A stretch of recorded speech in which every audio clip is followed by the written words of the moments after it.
իրականացված հայոց թագուհիների նախագծային աշխատանքի պաշտպանությունը։ Այս նախագծի նպատակն է եղել ուսումնասիրել և ներկայացնել հայոց պատմության ընթացքում նշանակալի դեր ունեցած թագուհիների կյանքն ու ժառանգությունը։ Նախագծի կարևորությունն է կայանում մեր ազնվական դասակարգի թողած հոգևոր արժեքների վերածնության մեջ։ Նախագծի նպատակն է եղել ճանաչել և ճանաչելի դարձնել հայոց թագուհիների կյանքը, իրենց ներդրումը երկրի քաղաքական, մշակութային և հասարակական կյանքում, ծանոթանալ թագուհիների կյանքի դրվագներից կենցաղից մինչև հայրենիքի համար գործած սխրանքներ, ժողովրդական և պատմական տարբեր աղբյուրների միջոցով պատմական մի քանի ականավոր թագուհիների կերպարների վերակենդանացումը։ Նախագիծ իրականացնելու համար բաժանվեցինք 3 խմբի և շատ հետաքրքիր անցավ։ Կարևոր աղբյուրներից մեզ հանդիսացան Մովսես Խորենացու հայոց պատմություն, Արտակ Մովսեսյանի 10 հայականավոր թագուհիներ, Հայկ Խաչատրյանի 150 թագուհիներ գրքերը և 150 հայոց թագուհիներ նվիրյալներ ֆիլմը։ Հայոց պատմության ընթացքում կանայք միայն ընտանիքի օգտությամբ չեն զբաղվել, այլ իրենց ներդրումն են ունեցել պետականության ամրապնդման գործում։ Հայոց թագուհիները շատ հաճախ մնացել են այն թագավորների ստվերներում, մինչդեռ նրանցից շատերը ոչ դեր են խաղացել քաղաքական մշակույթի և երկրի զարգացման գործում։ Այս ամսի շրջանակներում մեր ուսումնասիրությունը վերաբերվում է հայոց թագուհիներին, ոչ հայ թագուհիներին։ Միջնադարում 100-ից ավել հայուհիներ եղել են Հայաստանի հարևան քրիստոնյա տերությունների թագուհիներ և իշխանուհիներ, իսկ դրանցից 10-ը Բյուզանդիայի կայսրուհիներ։ Նրանց կարելի է անվանել հայ թագուհիներ, բայց ոչ հայոց, քանզի նրանք օտար տուն կենտրել։ Այսպիսով հայոց թագուհիներ են կոչվում նրանք, ովքեր եղել են հայ պետականության թագավորությունների տիրակալների կանայք, այս դեպքում որոշիչ ազգությունը չէ։ Ուսումնասիրելով հայոց թագուհիներին մենք պարզեցինք, որ նրանք խարիցում են։ Ըստ Հայկ Խաչատրյանի գրքի 103 ազգությամբ հայ է 1 ասորի, 8 պարտեզ, 6 պարսիկ, 2 ալան, 9 հույն, 6 հռոմեացի, 4 վրացի և 10 ֆրանսիացի։ Իսկ պատմաբան Արտակ Մովսեսյանը առանձնացնում էր 67-ը։ Պատմության մեջ օգտվում թագուհի բառի գրեթե բոլոր հոմանիշները՝ թագուհի, տիկին, տիկնեն, դիշուկ, լամիշկուսկուի, արքայակին, աշարետիկին։ Պատմության քարոզներում հայոց թագուհիներն աջակցել են իրենց ամուսիններին, մասնակցելով երկրի կառավարման, բաժանման և պաշտպանողական գործընթացին։ Նրանք ոչ թե ողջել են կյանքի վայրերը, այլ դրսևորել իրենց ինչպես իսկական հայրենասերեր, փայլել իրենց ողջախոհությամբ և իմաստությամբ, կրել իրենց հուսերին հայ ժողովրդի և հայրենիության հուսերին։ Այսօր որ Հայաստանը անկախ խաղացում են դժվար օրեր, պետք է հաշվի առնել հների փորձը և կանանց կատարած գործունեությանը, նրանց իմաստությանն ու ողջախոհությանը։ Կանայք բոլոր ժամանակներում ողջախոհության ու առաջադրության պակաս չեն զգացել և պատահական չէ, որ ողջախոհության աստված հենց կինն են։ Մեր օրերում հայ այրերի սրբազան պարտքն է հաշվի առնել հայ սրտի, ոգու, ձեռքի և մտքի հզորությունը։ Հայկական լեռնաշխարհում վաղ պետական կազմավորումների ժամանակաշրջանից թագուհիների մասին պահպանված տեղեկությունները քիչ են։ Ցավալի է, որ մեզ հայտնի չի Արարատայի հնագույն պետության թագուհիներից որևէ մեկի անունը։ Նույնը կարելի է փաստել Արմանի կամ Արմանում կոչվող հնագույն պետության թագուհիների մասին, որով Արմենիա կոչվող անվան հնագույն ձևն է։ Ամեն հետաքրքիր երևույթ ընդունված է սկսել դարերի խորքը գնացող ավանդազրույցով։ Մեր ավանդապատումը գեղեցիկ է, խորհրդանշական և պատգամող։ Ըստ հրաշալի հնագույն ավանդազրույցի, Արա գեղեցիկը մերժում է իրեն անդառների օրեր սիրահարված Շամիրամին, մնալով հավատարիմ իր սիրելի կնոջ նվաստի նկատմամբ։ Արա գեղեցիկը զոհվեց Շամիրամի դեմ մղված պատերազմում։ Նաև նվարտը մեզանում շատ հետաքրքիր կերպար ունեցավ հայոց գրականության մեջ, հայտնի իրեն ուղղված Արա գեղեցիկի խոսքերով. «Չեմ դավաճանի իմ նվարտին, որքան ընդունցես, ո Շամիրամ»։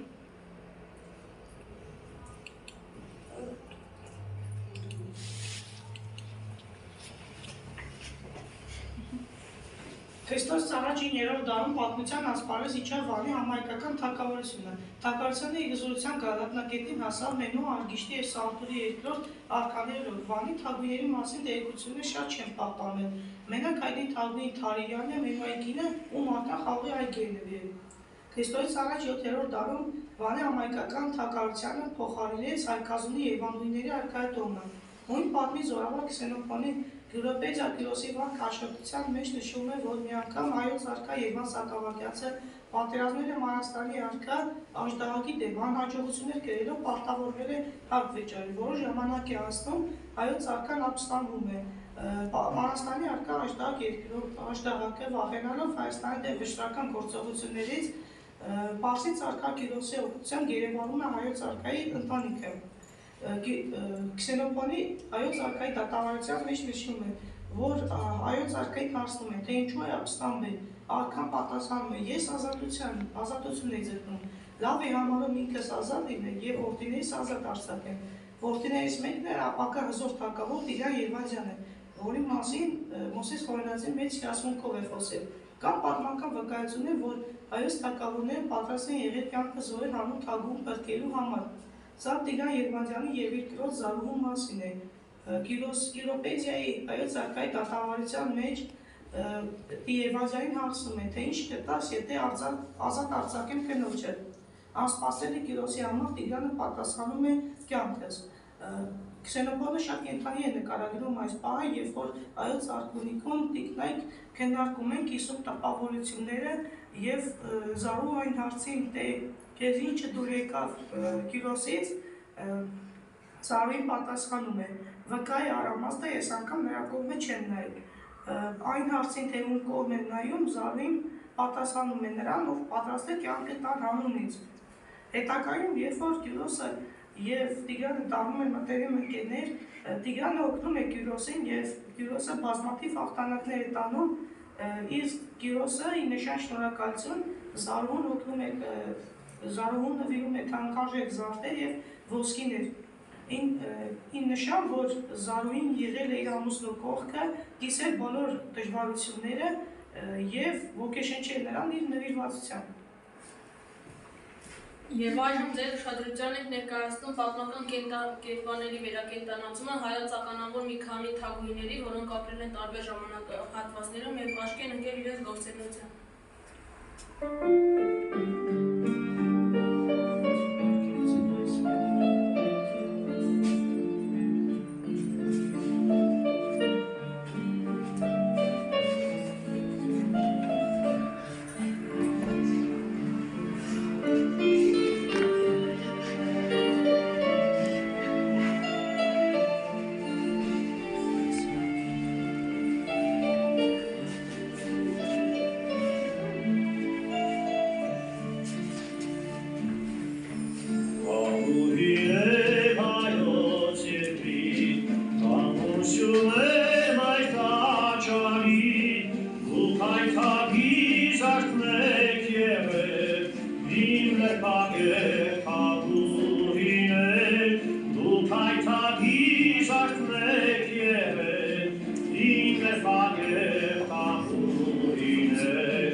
Ես Սաթենիկ Թագուհիս հայկական դիցաբանության և պատմության մեջ հիշատակվող կարևորագույն կերպարներից մեկն եմ։ Ես հայտնի եմ Հայկ Նահապետի սերունդներից մեկի Արտաշես առաջին մեծի կինը և ռազմատի կինը։ Ես նաև հայ ժողովրդի առասպելական թագուհիներից եմ և իմ մասին պատմությունները փոխանցվել են ավանդազրույցներով։ Իմ կերպարը հիշատակվում է Հայոց պատմություն գրքում, որը գրվել է Մովսես Խորենացու կողմից։ Ըստ պատմության համաձայն ես եղել եմ Ալաների թագավորության արքայադուստրը։ Մի անգամ Ալաները Կովկասյան լեռնական այլ ժողովուրդների հետ միաբանվելով և գրավելով վրաց թագավորության կեսը գալիս և հաստատվում են հայոց աշխարհում։ Ալաների ներխուժման դեմն առնելու համար Արտաշես առաջինը զորք է հավաքում և դուրս է գալիս պատերազմի։ Հայոց զորքերի ճնշման տակ Ալանան զորքը փոքր-ինչ հետ է մղվում, անցնում է Կուր գետի հյուսիսային ափը և ճամբարում այնտեղ։ Իսկ Արտաշեսը հետևելով նրանց իր հայոց զորքով գնում և հաստատվում է Կուր գետի հարավային ափին, և գետը դառնում է երկու թշնամի բանակների սահմանը։ Հայոց և Ալանան զորքերի ընթարման ժամանակ Ալանան արքայազնը, այսինքն իմ եղբայրը գերի ընկնում Արտաշեսի ձեռքը։ Երբ այդ մասին իմանում է Ալանանց թագավորը հայրս, նա դեսպաններ է ուղարկում Արտաշեսի մոտ և խոստանում այն ամենը, ինչը Արտաշեսը կամենա։ Նաև ասում է, որ նա դրանից հետո, եթե Արտաշեսը վերադարձնի պատանուն, նա երբմամբ դաշին կկնքի եւ դրանից հետո ալաները այլևս չեն ասպատակի հայոց աշխարհը։ Սակայն Արտաշեսը հրաժարվում է վերադարձնել պատանուն։ Երբ այդ մասին իմանում եմ ես, ալաների գեղաչյա դուստր Սաթենիկես, վազելով գնացի եւ կանգնեցի Կուր գետի շրջակայքում գտնվող մի դարավանդի վրա եւ ձայն տվեցի Արտաշեսին։ Քեզ եմ ասում, քաջ այր Արտաշես, որ հաղթեցիր քաջ ազգին ալանած։ Եկ լսիր ալաների գեղաչյա դստեր խոսքը եւ թուր պատանում, քանզի սոս քենի համար օրեք չէ, որ դյուցազները այլ դյուցազների զավակներին զրկեն կյանքից կամ ծառա դարձնելով ստրուկների կարգում պահեն եւ հավերժական թշնամություն երկու քաջ ազգերի միջև հաստատել։ Արտաշեսը լսելով այս խոսքերը գալիս է գետակ եւ տեսնելով ինձ սրտան ցանկանում է իրեն կին առնել։ Նա իսկույն կանչում է իր դայակ Սմբատին եւ ասում իր սրտի թափագը։ Նաև ասում է, որ կին առնելով ինձ նա կվերադարձնի պատանուն եւ երկու պետությունների միջև հաշտություն կկնքի։ Երբ Սմբատը մարդ է ուղարկում ալանած թագավորի մոտ եւ առաջարկում է ինձ կնության տալ Արտաշեսին, սակայն հայրս ասում է. Եվ որտեղից պիտի տակ հաջ Արտաշեսը հազարներ եւ բյուրեր ալաների գեղաչյա կույս օրիորդի փոխարեն։ Երբ Արտաշեսին հայտնում են ինձ կնության առնելու այս թանկ պայմանները, Արտաշեսը որոշում է հարցը լուծել գործնականում։ Հեծավ Արտաշեսն իր սեբուկին եւ որպես սրաթեւ արծիվ անցավ Կուր գետը եւ նետեց ոսկեով շիկապոկ պարանը, գցեց մեջքը ալանած օրիորդիս եւ շատ ցավեցրեց մեջքս փափուկ օրիորդիս, արագ հասցնելով բանակը իր։ Արտաշեսը արևագելով ինձ տանում է Արտաշատ եւ մեծ ու շքեղ հարսանիք է կազմակերպում։ Մեր հարսանիքի ժամանակ ըստ թագավորական սովորությունների, երբ Արտաշեսը որպես փեսացու մտավ դալիճ, նրա գլխին ոսկե դրամներ շաղտվեցին, իսկ երբ ես որպես հարսնացու մտա դալիճ, գլխիս մարգարիտներ շաղտվեցին եւ այնքան վսեմ եւ գեղեցիկ էր այդ տեսարանը, որ բուսանները այն երգել են այսպես. Ոսկե անձրև էր տեղում Արտաշեսի փեսայության ժամանակ, անձրև էր տեղում Մարգարիտե Սաթենիկի հարսնության ժամանակ, այսպես Արտաշեսը ինձ դարձնում է իր կանանց մեջ առաջինը, շուտով մենք ունենում ենք 6 որդի, որոնցից է նաև Արտավազդ առաջինը։ Այսպես ես հայոց պատմության մեջ նկարագրվում եմ որպես գեղեցկությամբ եւ իմաստությամբ փայլող կին, որը նաև կարողացել է իր ազդեցությունը թողնել հայոց պատմության վրա, իսկ գրականության մեջ իմ կերպարը նկարագրվում է որպես սիրո եւ ռազմավարության խորհրդանիշ։ Ես Հերատոս հայոց պատմության մեջ հիշատակվող թագուհի եմ, ով հայտնի է որպես միակ կին թագավոր։ Ես Արտաշեսյանների տոհմի ներկայացուցիչ եմ եւ իշխել եմ մեծ հայկում, առաջին դարի սկզբում եւ այս ժամանակահատվածներում։ Ես Տիգրան Մեծի թոռնուհին եմ եւ համատեղ իշխանություն եմ վարել Տիգրան IV եղբորս հետ։ Իմ իշխանության տարիներին Հայաստանը կանգնած էր ծանր քաղաքական ճգնաժամի առջև, կապված հռոմեական կայսրության եւ Պարտեստանի համար պայքարի հետ։ Ես պայքարեցի եւ պահպանեցի երկրիս անկախությունը, դարձա միայնացնյա թագուհի, պարտավոր եւ ահատել արծաթե դրամներ, հունարեն գրություններով, որովհետեւ պատկերված էի արքայական հագուստով եւ թակով։ Ես վերջին կին թագուհին եմ Արտաշեսյանների տոհմում։ Իմ եղբորս Տիգրան IV մահից հետո ես գահանքեց եղա, սակայն տարիներ հետո վերադարձա եւ շարունակեցի իշխել։ Իմ մահվանից հետո Արտաշեսյան հարստությունը դադարեց գոյություն ունենալ եւ անցավ հռոմեական կայսրության ազդեցության տակ։ Ես Հերատոս արքունիքում եւ պետական գործերում մեծ դեր եմ խաղացել։ Իմ անունը հաճախ միասնության եւ իշխանության խորհրդանիշ է։ Ես դեռևս եզակի կերպար եմ հայոց պատմության մեջ, որպես կին, ով կառավարեց իր երկիրը, երբ այն ծանր ժամանակաշրջանում էր։ Իմ կերպարը հաճախ հիացմունքի առարկա է եւ դասվում է հայ կանանց ուժի ու կամքի խորհրդանիշների շարքին։ Ես Աշխեն թագուհիս Աննան ծազմական տոհմից եմ, բայց իմ ճակատագիրը կապեց Հայաստանի հետ։ Ես եղել եմ առաջին հայ քրիստոնյա թագուհին եւ օգնել եմ, որ լուսավոր հավատքը տարածվի ամբողջ Հայաստանում։ Ագատագեղոս պատմիչն հավաստում է, որ ես մասնակցել եմ հռիփսիմյան զույգերի նշխանները հավաքելու եւ գերեզմաները թաղելու գործին։ Եվ երբ Տրդատ արքան ինձ իր կողքին նստեցրեց, որպես հայոց թագուհի, ես դեռ չէի պատկերացնում, որ իմ կոչում կանցներ արքունի սահմանները։ Ես ընտրեցի նույն ճանապարհը, դառնալը ոչ միայն հայոց թագուհի, այլև մեր հավատքի պաշտպանը։ Իմ վերջին օրերին ես հասկացրել եմ աղոթքի մեջ, հեռու պալատների շքեղությունից, բայց մոտ Աստծուն, եւ եթե իմ անունը դեռ հիշում են, թող հիշեն այն կնոջ, ով թագից առավել հավատքը գնահատեց։ Ես Յունաս Չքնաղ Փառանձեմ Թագուհին եմ, Արշակ երկրորդ թագավորի կինը։ Ես հայկական պատմության ամենանշանավոր թագուհիներից մեկն եմ, հայտնի եմ իմ հերոսությամբ եւ անձնվել դիմադրությամբ։ Ես Ադոք Սյունու դուստրն եմ, ով իսկ կնության է տվել Տիրանի թոր գնել Արշակունուն, որի սպանությունից հետո դարձել եմ Արշակ երկրորդ թագավորի կինը։ Հռչակվել է մեծ հայկի թագուհի եւ Տիկնաց տիկին։ Այս ժամանակահատվածում ես հայոց արքունիքի պարգևեցի հզոր պապին։ Ես առավել հայտնի եմ Արտագերս ամրոցի պաշտպանության ժամանակ։ 368 թվականին, երբ Պարսկաստանի Շապու երկրորդ թագավորը հարձակվեց Հայաստանի վրա, ես գերության մեջ էի։ Հայկական զորքերից գալի մասը չկարողացավ դիմակայել պարսիկների հզոր զորքին, եւ ես թագուհիս կազմակերպեցի ամրոցի պաշտպանությունը։ Ամրոցը դիմադրեց ավելի քան 1 տարի, բայց ի վերջո ես իմ ձեռքերով բացեցի ամրոցի դռները։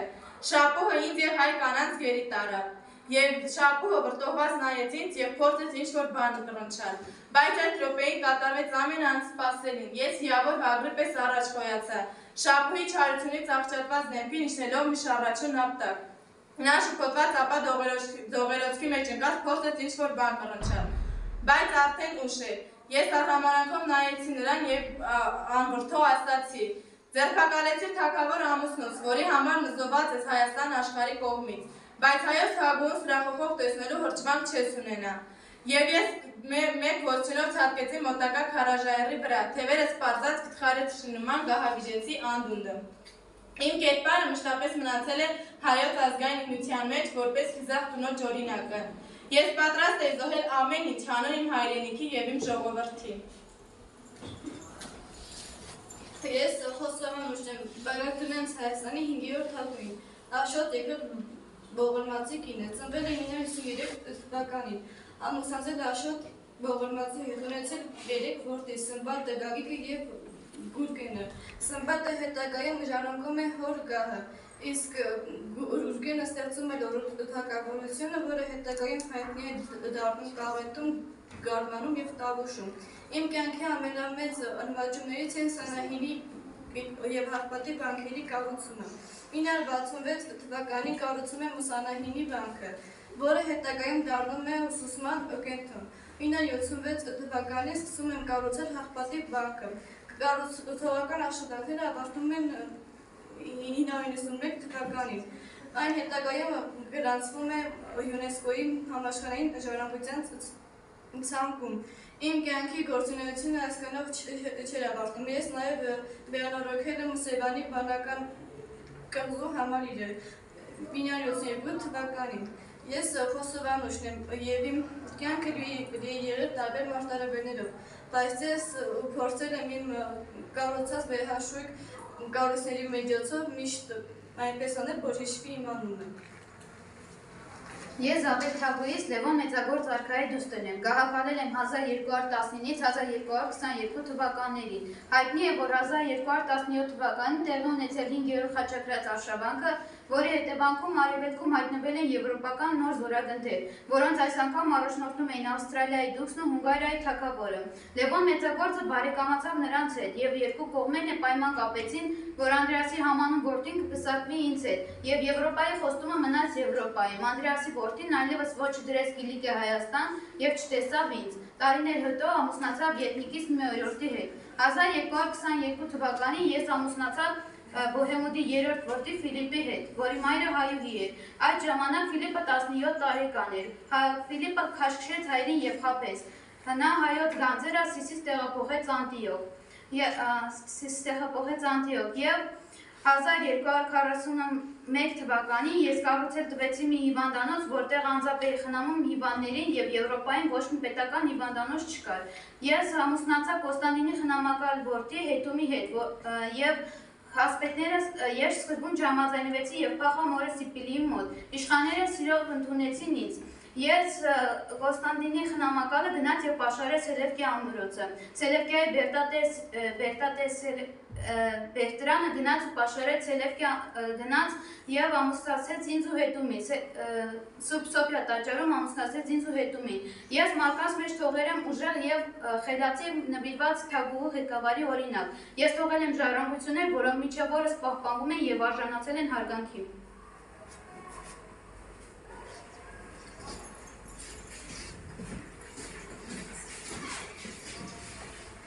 Պատմության մեջ իշատարկելի թագուհիներից է Կադրանդի երկրորդ թագուհին։ Գավիկ առաջին Բաղրատունու գիրեր Կադրանդի երկրորդ թագուհինը Սյունյան Ծարգա Վասակ երկրորդի եւ Շահանդուղտի դուստրն է։ Նա պատմության մեջ հայտնի է իր անի մայր տաճարի կառուցմամբ։ Տաճարի կառուցումը սկսվել է 989 թվականին Սմբատ երկրորդ տեզերական արքայի նախաձեռնությամբ։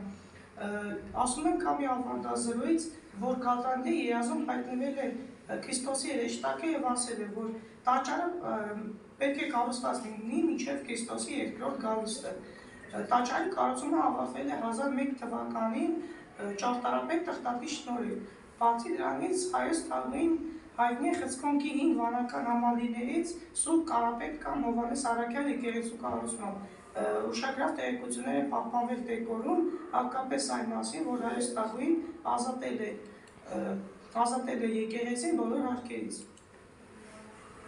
Չեն կարող նաև չանդրադառնալ Կիլիկյան Հայաստանի թագուհի Կերանին։ Կիլիկյան Հայաստանի թագավոր Լևոն III Տարկան գաղափարել է 1276-1285 թվականին։ 1262 թվականին ամուսնացել է Լամբրոնի իշխան Հետումի դուստր Անայի հետ։ Դժոխք դարձած Անային 1270 թվականին սկսում են անվանել Կիռանա, հետո Կիռանա անունը սկսեց սեղմվել եւ նրան սկսեցին ժողովուրդը անվանել Կերան։ Լևոն Արկան Կերանից ունեցել է 15, որոշ աղբյուրներից 14 երեխա, որոնցից 8 տղա, 7 աղջիկ։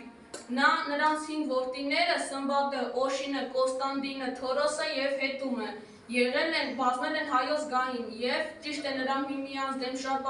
կռիվներ են մղել, բայց հայոց պատմության մեջ չեն եղել 5 թագավոր եղբայրներ։ Նա Լևոն Արկան իր մոր հիշատակը հավերժացնելու համար իր 3 դուստրերի անունը դնում է իր մոր անունով։ Հետ Զաբել Զաբնուն Սիպիլդա Զաբել անվան մի ուրիշ ձևն է։ Հետաքրքիր այն է, որ Կերանը այդքան երեխաներ ունենալուց հետո կրոնավորվում է եւ մտնում է դրազարկի վանք եւ կոչվում Թևանը։ 1285 թվականի հուլիսի 26-ին նա մահանում է եւ խաղում է դրազարկում։ 1285 թվականին, երբ որ Լևոն Արկան թագադրման օրոք նա Սիսխ մայրաքաղաքում պատվիրեց մի ավետարան, որը կոչվեց Կերան թագուհու ավետարան, այն համաշխարհային եւ հայոց պատմության մեջ եղել է ամենաթանկ գանձերից մեկը։ Այն եղել է գրված է բարձր ճաշակով, որը մանրանկարչի անունը հայտնի չէ, բայց գրիչը եղել է Ավետիս գրիչը։ Նաև Ավետիս գրիչը ասում է, որ դա Կերան թագուհու եւ Լևոն Արկանի ընտանիքն է երկնային օրհնություն ստանալու պահին։ Կերան թագուհին նաև իր բարեգործություններով է հայտնի եղել։ Նաև ասել են, որ մեր արկային ամենաբարեգործ եւ քրիստոնասեր Կիռանա թագուհին հոգ տաներ եկեղեցու բոլոր որդիներին եւ միաժամանակ աղքատներին առատ ողորմություն կտար։ 1285 թվական անայդ հիշատակագիր։ Ով էր հայոց թագավորության վերջին թագուհին։ Ըստ աղբյուրներից ստացված վերտեղությունների հայոց թագավորության վերջին թագուհին Մարիամ թագուհին էր, որը Կոստանդին III-ի կինն էր։ 1362 թվականին Կոստանդին III-ը հանկարծամա եղավ, իսկ նրա կինը Մարիամ թագուհին հայոց երկրին արձավաղ չէր պարզվել, ուստի Երուկա ժառանգեց նրան։ Այս տեղեկությունը մեզ ասել է բրիտանական գրադարանում պահվող մի հայկական եզակի ձեռագրից։ Նա նստածնում է ոչ միայն ժառանգության իրավունքից ելնելով, այլև իր ունեցած հեղինակության եւ բառած փորագետ քաղաքականության շնորհիվ։ Մարիամ թագուհին եղել է Հռետում Կորգոսցու թորնուհին։ Ամուսնու մահից հետո մինչև հաջորդ արքայի Կոստանդին IV-ի կահակալումը նա երկիրը կառավարում է միայն նա։ Աղբյուրները պատմելով վեր է հառնում մի կնոջ կերպար, որ բաղաժամ կորցնելով երկու զավակներին եւ ամուսնուն, ամբողջությամբ նվիրվում է հայոց երկրին եւ գահին։ Նա սիրված եւ ճանաչված էր ոչ միայն հայոց, այլպես էլ արտերկրյա արքունիքներում։ Մարիամ թագուհին կառավարում է 15 ամիս, հայ իշխանները թագավորությունը անկրուց տոնելու նպատակով 1275 թվականին նրան որ ժամանակավոր կառավարիչ են նշանակում։ Եվ ահա 10 տարի անց Ֆորագետ Թագուհին էդի գահին է ստացվում։ Սակայն նրա քաղաքական մոտեցական այսքանով չի ավարտվում։ Նա ապստամբում է Լևոն IV-ի դեմ, որ բրկի վերահաս կործանում իսկ Կիլիկյան։ Սակայն ապարդյուն 1275 թվականին ահմեդականների հետ բախումից հետո Սիսն ընկնում է և նա գերետ տարում Եգիպտոս Լևոն վերջին ընտանիքի հետ։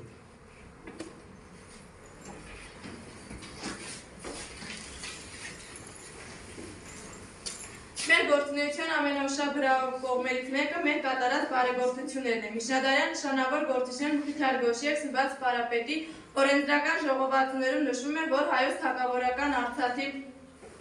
բոլոր հանքերը գտնվում էին մեր տնօրինության ներքո։ Մենք թագուհիներս կատարել ենք այնպիսի գործեր, թողել այնպիսի ժառանգություն, որ պատիվ կբերեր ամեն մի երկրի և ամեն մի ժողովրդի։ Մեր զարդերն արտահայտում են մեր կարգավիճակը, հարստությունը և մշակութային ժառանգությունը։ Իմ ժամանակներում զարդերը հետևյալ տարրեր ունեին։ Թագերը լինում էին ոսկուց կամ արծաթից, զարդարված էին լինում մարգարիտներով, ռուբիններով և զմրուխտներով։ Մենք կրում ենք նաև քողեր, որոնք ամրացված էին լինում մեր գլխազարդերին կամ թագերին։ Կրում ենք նաև ականջողներ, որոնք լինում էին երկար, օձաձև, զարդարված թանկարժեք քարերով, և կրում էին գոտի, որոնք լինում էին ոսկուց կամ արծաթից։ Մեր թագուհիների հագուստները կարված են եղել թանկարժեք կտորներից, որոնք են օրինակ ատլասը, մետաքսը, թավիշը և բամբակը։ Նրանք ասանագործված են եղել բնական քարերից և ոսկե թելից։ Բնական քարերը եղել են կարմիր գույնի, որը խորհրդանշում էր ուժ և խիզախություն։ Կապույտ գույնը աստվածաբանություն և սրբություն։ Ոսկե գույնը և արծաթագույնը արքայական կյանք և հարստություն։ Տոհմաս արդյունու վկայություններում մեր թագուհիներից ննջասենյակները և սենյակները մեծ շքեղությամբ են ներկայացված։ Մեր մահճակալները և անկողիները եղել են ոսկեզոծ և ակնագուր։ Իսկ մեր սենյակների պատերի տակ դրված են եղել թանկարժեք կահույքներ, որոնք բերված են եղել այլ երկրներից։ Մեր սավանները կարված են եղել մետաքսներից, իսկ բարձերը փիթրալից և այլ նուրբ կտորներից։ Հայ ազգը, որը ունեցել է հյուրընկալության աստված, չէր կարող չունենալ հյուրընկալության հատուկ օրենքներ և կանոններ։ Այստեղ ևս այդ բարձր պատիվը վերապահված էր մեզ, հայոց թագուհիներիս։ Պալատական ընդունելությունների ժամանակ հիմնականում նշանավոր և հիշատակալի են կոչմունքի ճաշերը, որը պատմիչները անվանում էին հաց մեծած կամ ճաշ մեծած։ Ընդունելությունների ժամանակ այդ ազնվատոհմիկ հյուրերի շուրջը պտտվում էինք մենք, անձամբ հայոց թագուհիներս, անընդհատ հարցնելով, թե ինչի պակասություն ունեն արդյոք հյուրերը։ Այդ գեղեցիկ ավանդույթը պահպանվել է և այն ժառանգել են հայ կանայք։ Յուրաքանչյուր հայ տանտիրուհի, երբ հյուրեր է ընդունում, անընդհատ մնում է ոտքի վրա, անընդհատ փորձում է բարելավել հյուրի պահանջները և կատարել նրա խնդրանքները։ Այս թագուհիների վերաբերյալ և ստացանք բազմաթիվ տեղեկություններ։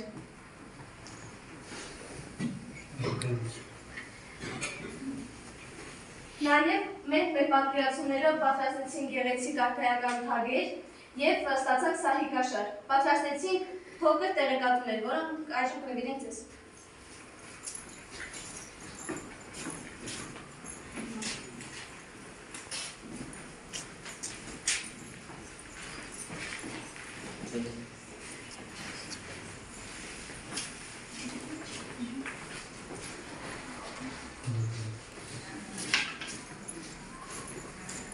Մենք նամակներ գրեցինք մեզ կերտող թագուհիներին, որոնք այժմ կընթերցենք։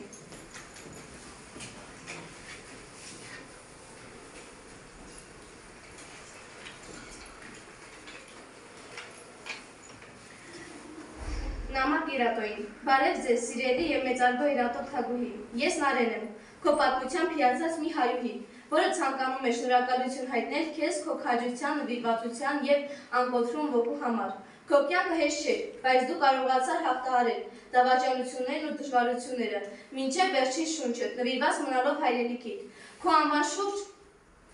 հյուսված պատմությունները հիացնում են ինձ։ Դու միակ կինն էիր, որ կարողացավ նորից նստել գահին, ապացուցելը, որ ուժը ոչ միայն տղամարդկանց մեջ է։ Դու պայքարեցիր, երբ նույնիսկ հույս չկար, և քո պայքարը դարձավ քաջության դաս բոլորիս համար։ Թող քո հիշատակը միշտ լուսավոր մնա մեր սրտերում և թող քո անվան պապրի քո խիզախությունը։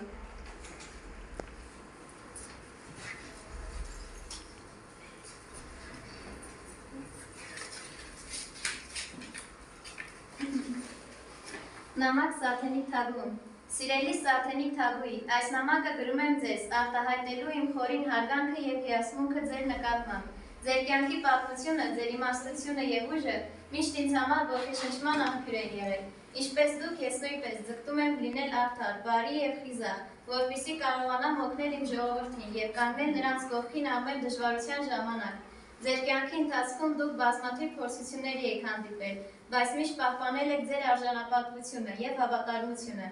Իմ համար դա մեծ դաս է, և ես ձգտում եմ հետևել ձեր օրինակին։ Շնորհակալություն եմ հայտնում ձեզ, ձեր կյանքի և գործերի համար, որոնք մեզ բոլորիս համար օրինակ են ծառայում։ Ես հպարտ եմ, որ կարող եմ կրել ձեր դերը և փորձել հետևել ձեր ուղուն, սիրով և հարգանքներով ձեր կերպարը ներկայացնող Սեդայից։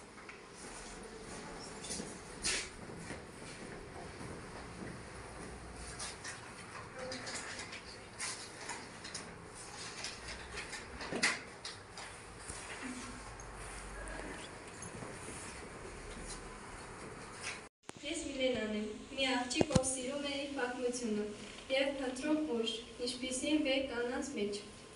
ինչպիսին դուք էիք։ Ձեր անունը կրում է մի բան, որը շատերն այսօր մոռացել են՝ սեր, հավատարմություն, նվիրում։ Դուք ոչ միայն թագուհի եք, այլև կին, ում սիրտը պապախում է ժողովրդի համար։ Դուք ընտրեցիք մի ճանապարհ, որը դժվար էր, բայց ճիշտ։ Ձեր լռության մեջ կար իմաստություն, ձեր սիրո մեջ անսահման ուժ։ Եվ այսօր տարեր անց ձեր անունը չի մոռացվել, այն ապրում է յուրաքանչյուրի սրտում, ով հասկանում է, որ իսկական թագուհին նա է, ով թագ չի փնտրում, այլ տալիս է սեր։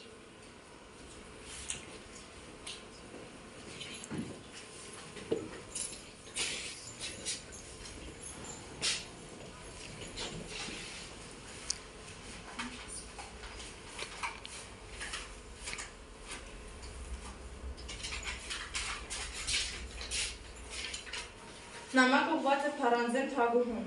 Մեծապատիվ տիրուհի Փառանձեմ, քեզ գրում է Լիլիթը։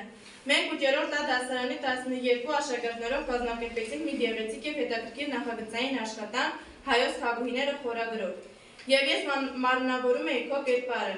Ինձ այնքան դուր եկավ քո կերպարը,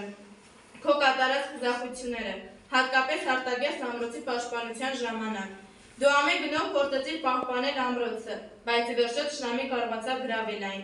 Դու այնքան հպարտ էիր, որ չթողեցիր շապուհը քեզ պարտված տեսնի։ Դու նախընտրեցիր մահը, քան այն, որ շապուհը քեզ պարտված տեսնի։ Ես ցանկանում եմ քեզ ասել, որ դու մինչև հիմա կաս ու դեռ շարունակես մնալ Հայոց ազգային միության մեջ, որպես հայ կնոջ խիզախության և տոկունության խորհրդանիշը։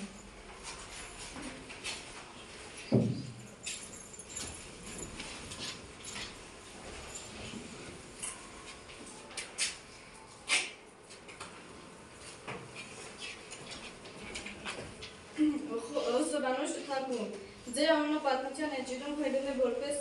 իսախության և իմաստության ազնազորության խորհրդանիշ։ Ձեր կյանքի ուղին, որը լի է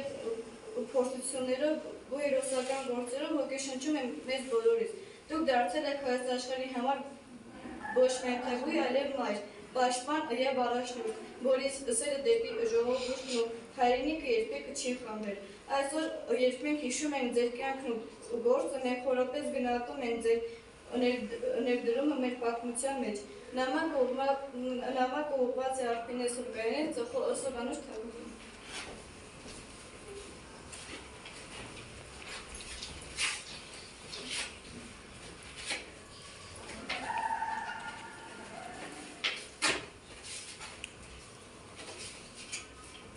Նամակ Զաբելին, բարև Զաբել թագուհի, գրում եմ մեծ հպարտությամբ, քանի որ մեր դասարանի աշակերտներով ուսումնասիրեցինք հայոց թագուհիներին և իրականացրեցինք նախագծային աշխատանք։ Ես մարմնավորում եմ քո կերպարը և շատ ուրախ եմ, քանի որ ծանոթացա քո կերպարի հետ, քո կատարած աշխատանքներին, և զարմացած եմ ինչպես կարողացաք միաժամանակ լինել և թագուհի, և կին, ով նաև կրում է իր հոգու պայքարը։ Եթե կարողանայի ձեր հետ խոսել, կուզենայի հարցնել, ինչն է ուժ տալիս ձեզ առաջ գնալու, երբ ամեն բան թվում էր անլուծելի։ Ինչպես կարողացաք հաղթահարել վախերն ու կայացնել որոշումներ, որոնք կշիռ ունեին ոչ միայն ձեր, այլ ողջ ժողովրդի ապագայի համար։ Այսօր, երբ ես փորձում եմ պատկերացնել ձեր ժամանակների Կիլիկյան, զգում եմ, թե որքան հզոր է ձեր հոգին։ Թող ձեր հիշատակը լինի հավերժ եւ ձեր օրինակն առաջնորդի մեզ, պահպանելու մեր արմատները, մեր ինքնուրույնությունը։